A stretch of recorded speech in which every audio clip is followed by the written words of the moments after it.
السلام علیکم دوستو، چینل کو سبسکرائب کر لیں، لائک کر لیں، شکریہ۔ چلتے ہیں ویڈیو کی طرف۔ ایک دفعہ کا ذکر ہے کہ ایک دن شاہ جہاں بادشاہ شکار کے لیے نکلے تو ایک زخمی ہرن کا پیچھا کرتے ہوئے اپنے ساتھیوں سے دور چل کر بچھڑ گئے۔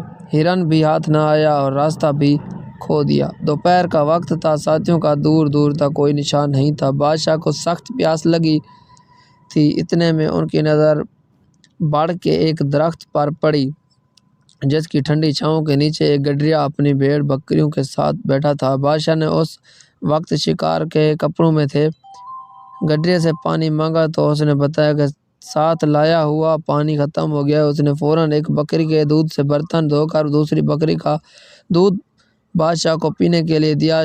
شاہ جہاں کو گڈرے کی یہ بات بہت پسند آئی اور اس نے اسے کاغذ مانگا۔ جنگل میں پھلا گڈرے کے پاس کاغذ کہاں؟ بادشاہ نے بڑھ کا ایک پتا توڑ کر اس پر خنجر کی نوک سے کچھ لکھا اور اس گڈرے کو دیتے ہوئے بولا، یہ لو اپنا انعام، ہم نے تمہیں 2 گاؤں جاگیر میں دے دیے ہیں۔ جمعہ کو یہ پتا لے کر جامع مسجد دلی آ کر ہم سے مل لینا۔ گڈریا خوش ہو کر گھر لوٹ چلا، اپنی کمبل زمین پر ڈال کر وہ پتا اس پر رکھ دیا اور بکریاں بند کرنے لگا۔ ایک بکری جو ادھر سے آئی تو اس نے پتا منہ میں اٹھا لیا اور گڈرے کی پہنچنے سے پہلے چٹ کر کھا گئی۔ اس کا اسے بڑا دکھ ہوا اور وہ یہ کہتا ہوا جنگل میں چلا گیا کہ بکری 2 گاؤں کھا گئی۔ آخر جمعہ کا دن آ پہنچا۔ گڈریا اپنے گاؤں سے نکل کر دلی کی طرف چل پڑا۔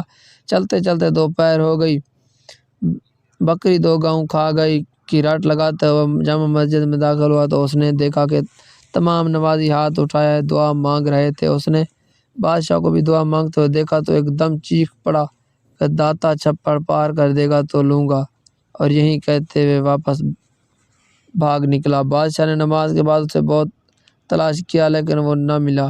جنگل میں پہنچتے پہنچتے گڈرے کو شام ہو گئی۔ وہ وہیں ایک بڑے پرانے درخت پر چڑھ کر بیٹھ گیا۔ رات کو کچھ ڈاکو وہاں آئے اور گاؤں میں ڈاکہ ڈالنے کی منصوبہ بندی کرنے لگے۔ گڈرے نے ان کی ساری باتیں سنی اور ان کو ٹوکا اور بولا، چوری کرنی بری بات ہے، اور پھر وہ گاؤں کے لوگ تو بہت غریب ہیں، ان کے پاس کچھ نہیں ہے۔ اگر تم لوگ کو واقعی پیسہ ہی چاہیے ہو تو اس درخت کے نیچے کھودو۔ میں نے اپنے بڑوں سے سنا ہے کہ یہاں ایک بہت بڑا پرانا خزانہ دفن ہے۔ یہ کہہ کر وہ گڈریا گاؤں کی طرف داتا چھپڑ پار کر دے گا تو لوں گا کی رٹ لگاتے ہوئے چلا گیا۔ ڈاکو نے بڑی بحث کے بعد کھدائی شروع کی اور وہاں سے سچ مچ 2 بڑے برتن نکل آئے۔ ڈاکو بڑے خوش ہوئے، مگر جیسے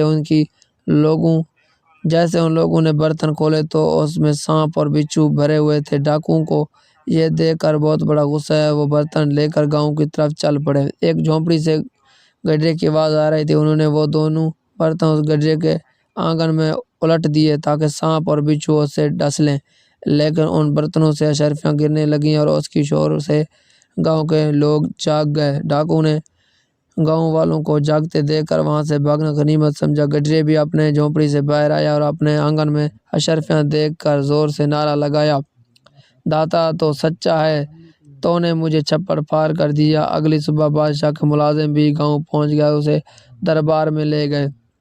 گڈرے نے بادشاہ کو سارا واقعہ سنایا اور یہ بھی بتایا کہ میں نے کیوں آپ سے انعام لیے بغیر واپس بھاگنا اچھا سمجھا، کیونکہ آپ بھی مسجد میں بیٹھ کر اللہ سے مانگ رہے تھے جو سب کا اللہ ہے، تو میں نے سوچا کہ میں بھی کیوں نہ اسی اللہ سے مانگوں جس سے وقت کے بادشاہ بھی مانگتے ہیں، اور آپ نے دیکھ لیا کہ اس نے مجھے میرا انعام دے دیا۔ بادشاہ نے گڈرے کو عزت کے سلام ساتھ اس کے گاؤں بھیج دیا۔